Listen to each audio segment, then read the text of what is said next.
여러분, 1966년생으로 2남 4녀 중 막내로 태어나 가족들의 사랑을 듬뿍 받으며 살아온 한 남자가 있습니다. 그 남자의 이름은 김씨. 충북 옥천에서 나고 자란 이 김씨는 어릴 적부터 굉장히 내성적인 성격에 말수도 적고 그렇다 보니까 친구도 적은 편이었다고 해요. 하지만 부모님의 일을 많이 돕기도 하는 성실한 효자였다고 하는데요. 김씨는 고등학교 졸업 후에 당구장에서 아르바이트를 하면서 돈을 벌다가 단기 사병으로 군입대를 하게 됩니다. 군 생활도 크게 문제는 없었어요. 군 안에서도 성실함을 인정받아서 사단장의 표창까지 받았었으니까 말 다 한 거죠. 그렇게 1987년 11월 군복무를 마친 김씨는 1988년 한 공장의 생산직으로 일을 하게 됩니다. 하지만 그곳에서 약 3년 4개월 정도 다니다가 그만두게 돼요. 이 이후에 김씨는요, 운전면허증을 따서 화물 운송 일을 하기도 했습니다. 하지만 또 얼마 안 가 그만뒀어요. 그 후에 주유소 아르바이트도 했었다가 자동차 부품 공업사에 취직해서 또 일했었다가 1993년 3월경에는 또 다른 산업공장 생산직으로 또 들어가서 일하다가 또 그만뒀고요. 1995년에 공장 생산직 다른 데를 또 갔다가 또 그만두고 반복하는 거예요. 그러다 1997년 9월경 김씨는 지인과 사진관을 개업을 하게 됩니다. 아우, 남 밑에서 일 못하겠다. 그냥 내 장사 해야지. 하지만 이 사진관마저도 1년 정도 운영하다가 폐업해버려요.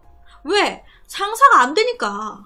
사업은 하는데 계속 적자가 나는 거예요. 아야, 때려쳐, 접자. 당시 김씨는 이 사진관을 운영하면서 빚까지 졌습니다. 제대로 된 직장도 없는데 이거 빚 어떡해요. 이때 김씨 부모님 찬스를 쓴 거예요. 아빠, 엄마, 나 빚 좀 갚아줘요. 그렇게 부모님은 아들의 빚 다 갚아줬습니다. 계속 자리는 못 잡고 어영부영 시간은 흘러 나이만 먹어가는데 그렇게 나이가 30이 넘어간 김씨.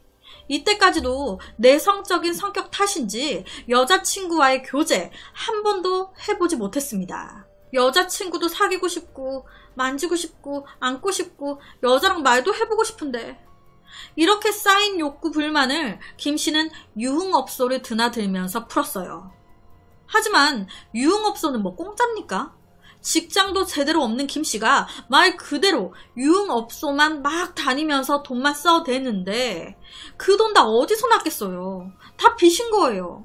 유흥업소를 드나들면서 흥청망청 돈을 써대던 이 김씨는 결국 8천만 원에 이르는 큰 빚을 지게 됩니다. 그러니까 정말 대책 없이 본능이 이끄는 대로만 살아온 사람인 거예요. 그렇게 김씨는 8천만 원의 큰 빚을 졌습니다. 이거 어떻게 갚아?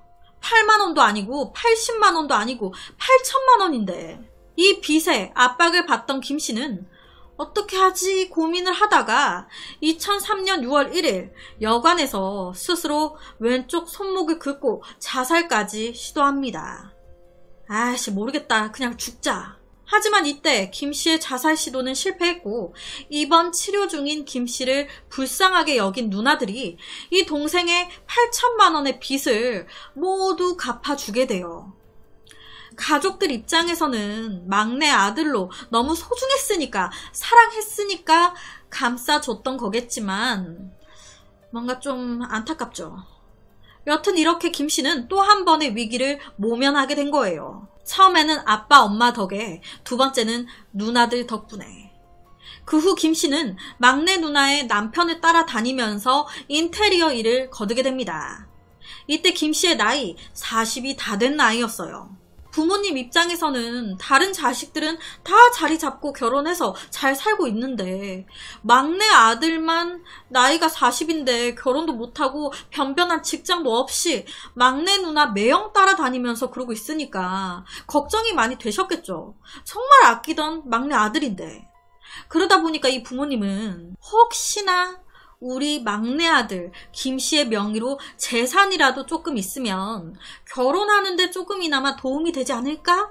라는 생각에 2004년 4월 12일 자신들의 전 재산이나 다름없었던 주택과 땅을 김씨 앞으로 이전까지 해준 거예요. 부모님의 마음은 이해하지만 이건 정말 잘못된 선택이었습니다. 부모님은 자식을 위해 했던 이런 행동들이 도리어 자신의 목숨을 앗아가는 비수가 될 거라고는 생각도 못했겠죠. 그렇게 2004년 4월경 김씨는 우연히 다방에 갔다가 다방의 종업원 백씨 여성을 만나게 됩니다. 이쁘다. 그리고 이 여성과 처음으로 연애라는 것을 해보게 돼요. 여러분, 이 김씨 40년이 넘도록 연애 한 번도 안 해본 남자였어요.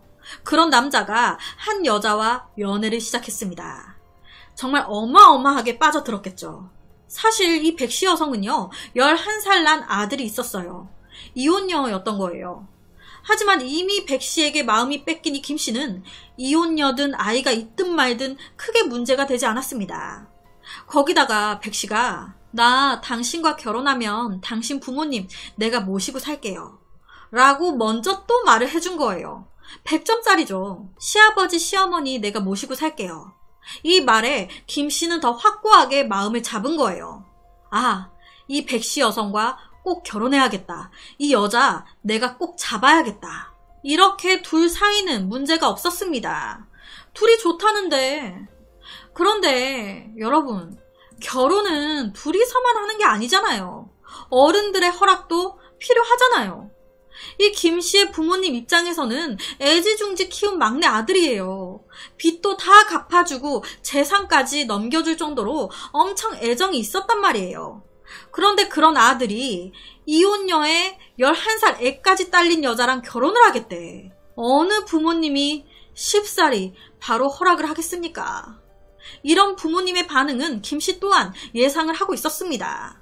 그래서 김씨는 부모님한테 이 백씨 여성의 과거 그리고 아이 딱 숨겼어요. 그냥 결혼하고 싶은 여자다라고 소개시켜주고 2004년 12월 30일 결혼식까지 하게 된 거예요. 부모님은 늦게라도 결혼한 이 아들 김씨가 너무 이쁘셨나 봐요. 아들을 위해서 이때 또 약 1억 6천만 원 정도의 돈을 이 김씨 부부에게 증여했다고 하더라고요. 그렇게 결혼한 김씨, 당연히 이때 부부는 처음 말했던 대로 부모님을 모시고 살았습니다. 하지만 부모님을 모시고 산 지 얼마 지나지 않아서 갈등이 일어나기 시작했어요.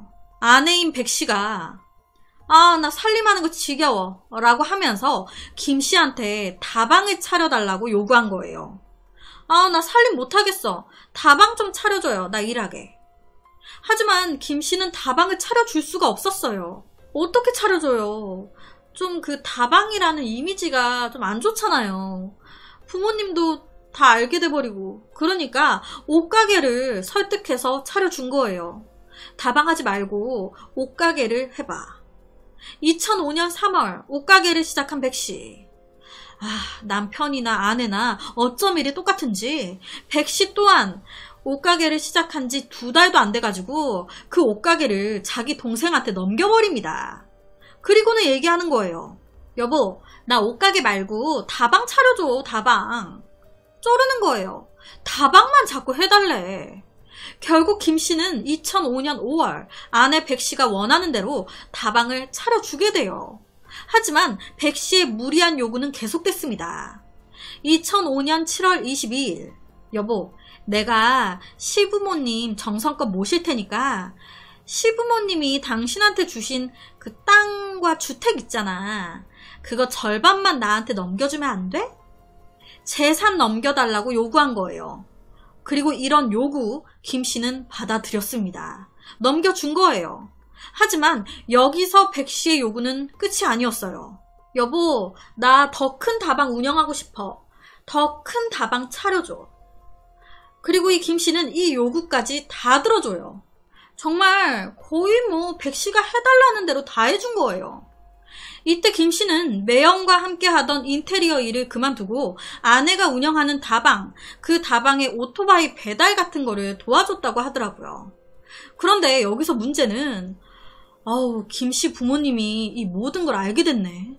내 아들한테 준 재산 며느리가 쏙 빼가고 있고 며느리 다방까지 하고 있다네. 당연히 김씨 부부와 시부모 사이에 갈등이 생기기 시작했어요. 급기야 김씨 부부는 부모님의 집에서 나와서 월세를 얻어 생활까지 하게 됩니다.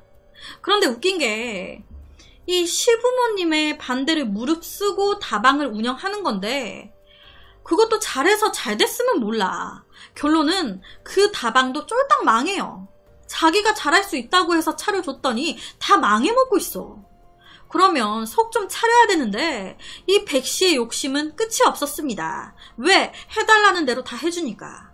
여보, 나 소주빵 좀 차려주면 안 돼? 소주빵은 진짜 잘할 수 있을 것 같아.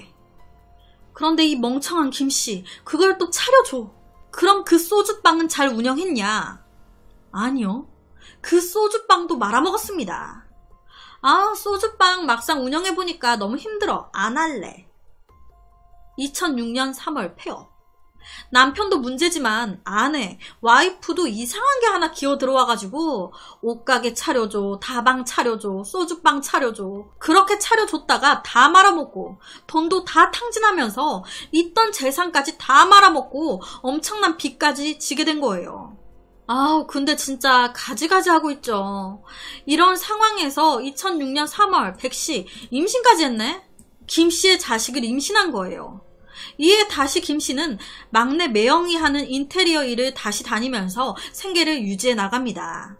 그러니까 엄청 돈에 쪼달리는 상황이 된 건데 집에 돈이 없는데 남편이 힘들게 돈을 벌어오는 건데 이 아내 백씨 정신을 못 차리는 거예요. 돈에 대한 개념이 전혀 없어. 계속적으로 돈을 펑펑 쓰고 다니는 겁니다. 임신으로 생활비가 부족한 상황에서도 이 백씨의 씀씀이가 전혀 줄지 않으니까 김씨는 엄청난 스트레스를 받기 시작해요. 그리고 이 부모님은 자기 자식 딱 보면 알잖아요. 이상한 계집애 하나 들어와가지고 우리 집안, 우리 아들을 다 말아먹고 있네. 그래서 부모님이 이 김씨한테 이혼하라고 얘기를 하기 시작한 거예요. 그러니까 이 김씨 입장에서는 아빠 엄마를 만나면 내 와이프 백씨 욕을 엄청 하고 아내 백씨를 만나면 우리 아빠 엄마 욕을 엄청 하고 김씨 입장에서도 가운데서 스트레스가 많이 있었겠죠. 결국 현실적인 해결 방안을 전혀 찾지 못하고 혼자서 끙끙 앓더니 김씨는요, 우울증과 불안감 같은 게 심해지기 시작합니다. 마음에 병이 오기 시작한 거예요. 그러면서 자연적으로 여유가 없어지니까 아내 백씨와의 사이도 나빠지기 시작했습니다. 그러던 2006년 6월 초, 이 김씨의 부모님이 터진 거예요. 아내, 며느리인 이 백씨한테 어디서 이 땅에 우리 집안에 들어와서 행실 똑바로 하고 다녀. 우리 집안 욕먹이지 말고 하면서 야단을 친 거예요. 그리고 이에 백씨 받아친 겁니다. 어머니가 무슨 상관이세요? 작작하세요, 작작. 이렇게 싸움까지 나버리니까 가운데서 폭발해버린 이 김씨. 삐뚤어진 이상한 생각을 하게 됩니다. 그냥 우리 아빠 엄마를 죽여버리면 이 사태가 해결이 되려나? 그래, 그냥 죽여버리자. 김씨가 세운 계획은요, 부모님이 살고 있었던 집을 불질러가지고 이제 두 부모님을 다 죽여버리고 그 후에 그 집과 땅을 처분해서 돈을 벌어야겠다. 그러면 빚도 갚고 좀 여유가 있어지겠지라고 생각한 거예요. 미친놈이죠. 그렇게 2006년 6월 초 김씨는 불을 지르기 위해 휘발유를 구입합니다. 그리고 2006년 6월 10일 새벽 1시경 부모님 집에 가서 집안에 불을 붙여버려요. 아무것도 모르고 잠을 자고 있었던 부모님은 불을 피하지 못하셨습니다. 나이도 있으셨고 몸이 불편하셨거든요. 빨리빨리 움직일 수 없었기에 엄청난 화상을 입고 병원으로 옮겨지신 거예요. 하지만 이 3일 후 끔찍한 고통 속에 사망하셨어요. 그 후에 김씨는 휘발유를 담는 데 썼던 통을 먼 곳까지 가서 태우면서 치밀하게 증거를 인멸했습니다.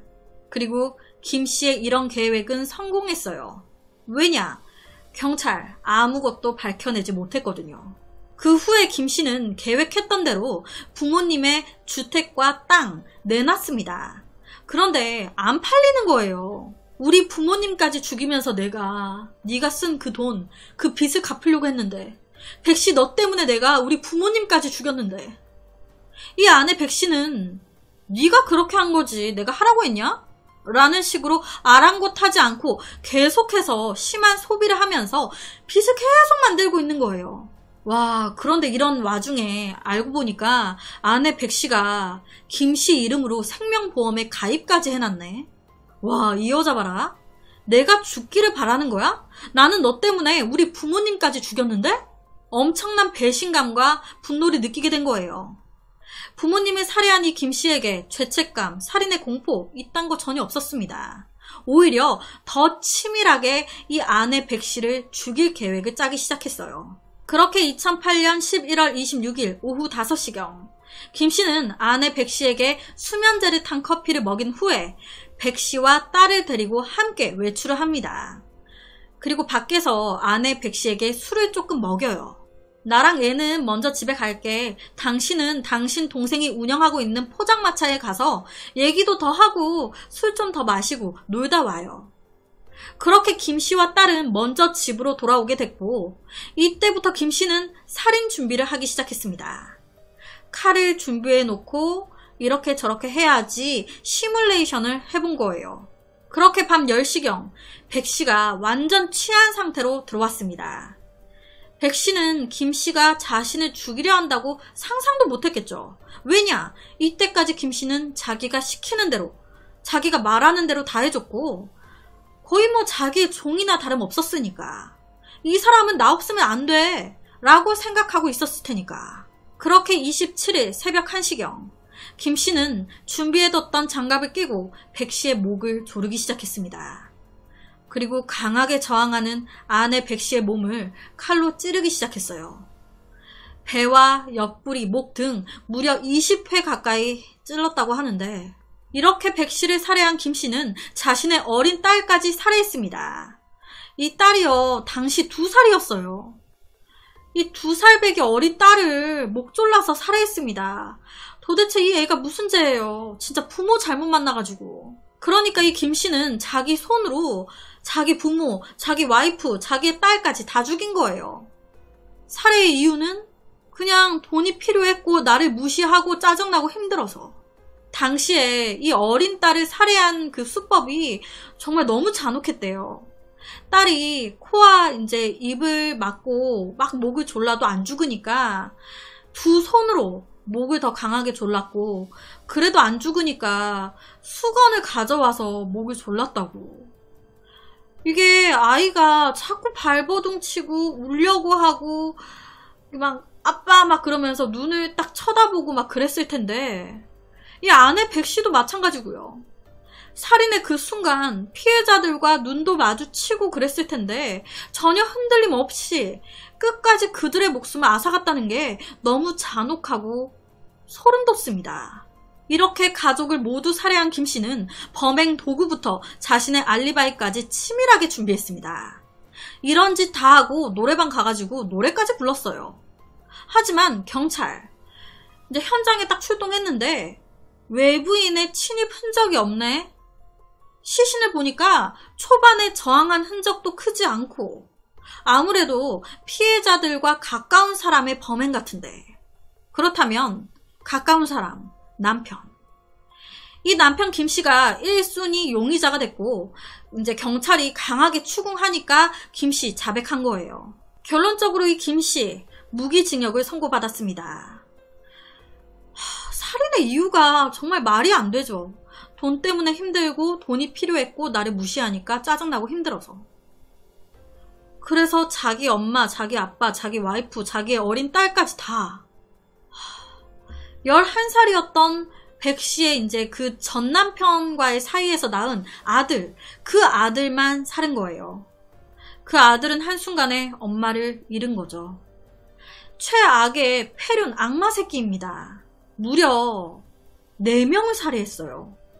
4명을 살해한 것 치고는 무기징역, 너무 낮은 형벌이 아닌가라는 생각도 드는데 그래서 오늘은 다신 반복돼선 안 돼 최악의 한 살인마에 대한 이야기를 가지고 왔습니다.